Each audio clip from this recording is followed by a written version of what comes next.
రాజశేఖర్ రెడ్డి గారి మనవడు వైఎస్ రాజారెడ్డి గారి పెళ్లి జరుగుతున్న సందర్భంలో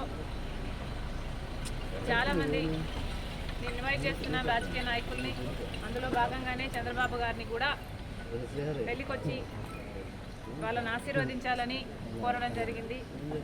చాలాసేపు రాజశేఖర రెడ్డి గారి గురించి, వాళ్ళ ఫ్రెండ్షిప్ గురించి, వాళ్ళ రాజకీయ ఇనిషియల్ ప్రస్థానంలో జరిగిన విషయాల గురించి అన్నీ గుర్తు చేసుకున్నారు, మాకు గుర్తు చేశారు.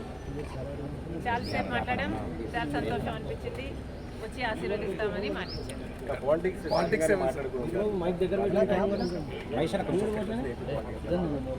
లేదమ్మా, యాక్చువల్లీ మోస్ట్లీ రాజశేఖర రెడ్డి గారి గురించే ఆయన ప్రస్తావించారు. ఇనీషియల్గా వాళ్ళు రాజకీయాలు మొదలుపెట్టినప్పుడు వాళ్ళిద్దరూ కలిసి ప్రయాణం చేశారు. పొద్దున్న నుంచి సాయంత్రం వరకు వాళ్ళు కలిసే ఉన్నారు, జీప్లలో కలిసి తిరిగారు. ఇలాంటివన్నీ ఢిల్లీకి వెళ్ళారు. అప్పుడు చీఫ్ మినిస్టర్కి వాళ్ళిద్దరు కలిసి చేసిన ప్రయత్నాలు అయితేనేమి, ఇలాంటివన్నీ చెప్పుకుంటూ వచ్చారు. మేడం, కాంగ్రెస్ పార్టీలో మీ పాత్ర ఎలా ఉండబోతుంది? మీకు ఎటువంటి పదవి మీరు అనుకుంటున్నారు వస్తుందని చెప్పి వాళ్ళు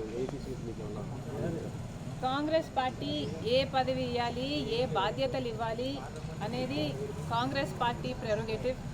కాంగ్రెస్ పార్టీలో because it is the largest secular party చేరడం జరిగింది. రాహుల్ గాంధీ గారు ప్రధానమంత్రి అయితేనే మన దేశానికి మంచి జరుగుతుందని, కమ్యూనల్ వైలెన్స్లు తగ్గుతాయని రాజశేఖర రెడ్డి గారే రాహుల్ గాంధీని ప్రధానమంత్రిని మనస్ఫూర్తిగా చేసుకోవాలి అనుకున్నారు. కాబట్టి అదే జరగాలి, అది జరిగితేనే మన దేశానికి మంచి జరుగుతుంది అని చేరడం జరిగింది. ఇంకొకసారి చేరిన తర్వాత వాళ్ళ చేతుల్లో మనం పెట్టుకున్న తర్వాత వాళ్ళు ఎలా ఆదేశిస్తే అది నమ్మకంగా చేయాల్సి ఉంటుంది. ఈ అన్ని రాజకీయాలు ఎట్లా డెవలప్ అవుతాయి, నాకు ఏ బాధ్యతలు ఇస్తారు అన్న దాని మీద డిపెండ్ అయి ఉంటుంది. So we should all wait and see.